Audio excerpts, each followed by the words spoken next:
திருவள்ளூர் ரயில் நிலையம் அருகே எண்ணெய் டேங்கர் ரயில் தீப்பிடித்ததால் சென்னை அரக்கோணம் மார்க்கத்தில் ரயில் சேவை பாதிக்கப்பட்டுள்ளது.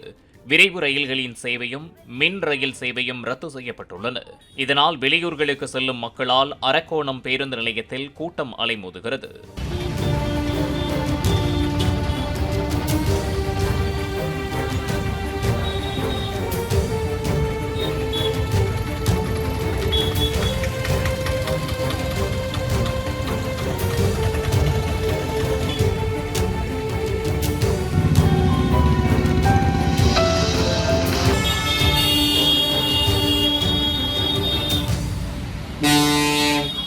பிளே ஸ்டோர் மற்றும் ஆப் ஸ்டோரில் இருந்து பாலிமர் செயலியை QR கோடு மூலம் பதிவிறக்கம் செய்யுங்கள். செய்திகளை உடனுக்குடன் பெறுங்கள்.